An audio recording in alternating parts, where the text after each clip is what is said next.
Hello everyone, welcome back to our channel Learn with Nishman. So, chapter 2 is going on of relevancy of facts, and in it we have moved to the very last section of this division.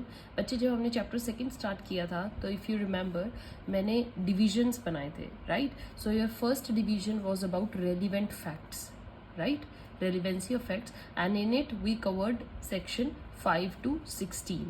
So that's why उस division का अब ये last section है 15 and 16. Pay your all attention, then we will move to the next division of same chapter.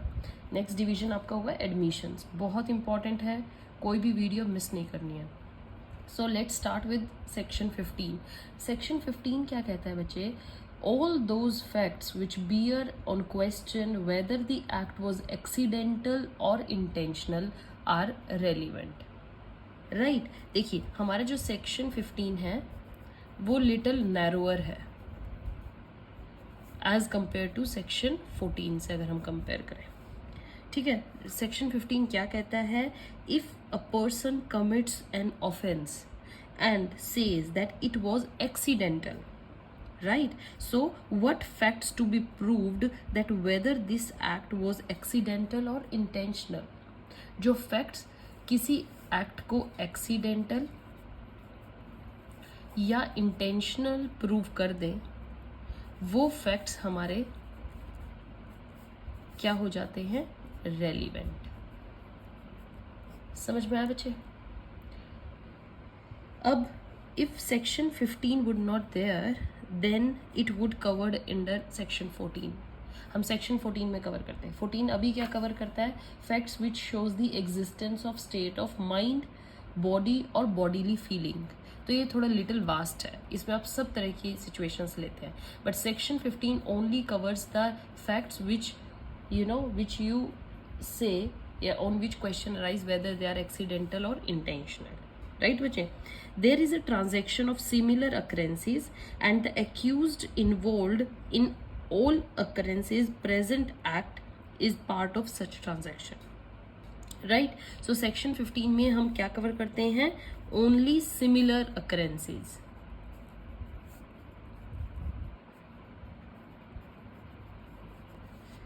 Right? And only similar occurrences is relevant. Then issue is only that whether the act was accidental or intentional, means done with knowledge. So its scope is quite limited. समझ में आया बच्चे? जो आपका section 14 है that is in section 14 the fact relevant is any fact.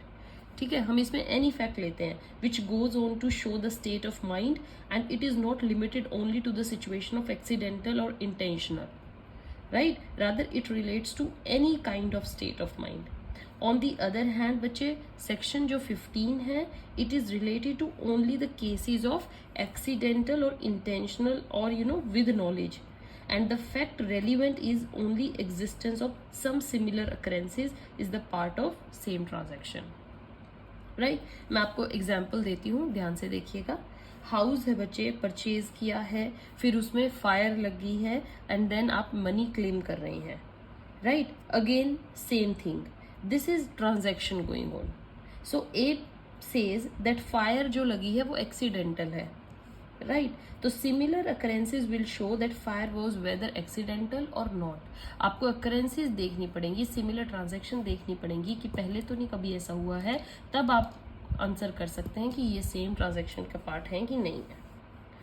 Okay, now coming to section 16.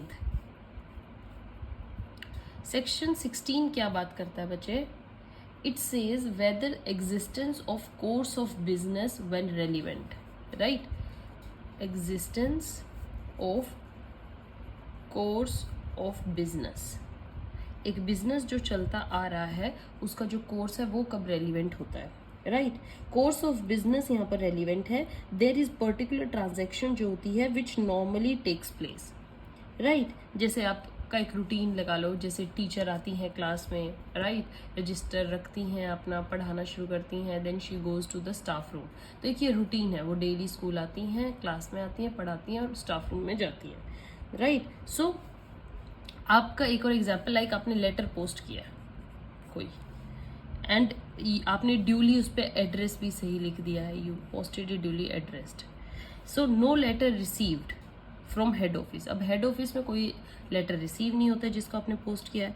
तो first fact क्या हुआ, इफ यू प्रूव दैट और if proved that letter put in the post office, अगर आप ये prove कर दें, then existence of the course of business is relevant. आपको कोर्स ऑफ बिजनेस दिखाना पड़ेगा कि वो प्रॉपर हेड ऑफिस में पोस्ट किया था, फिर वो वहां से डिलीवर हुआ है। Okay, so in proving the existence of course of business, it is relevant in proving that in ordinary course of business is received by the party, कि पहले भी ordinary course में letter receive होता रहा है।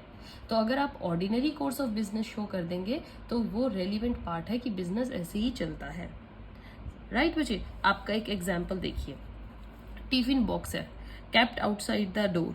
आप रूम में रहते हैं पीजी में, एक टिफिन बॉक्स वाला आता है, टिफिन गेट के बाहर रखता है, आप टिफिन लेते हैं और खा लेते हैं, राइट। सम डे क्या हुआ, cap tiffin box outside but some man will take tiffin back, कुछ लोग उसको ले गए।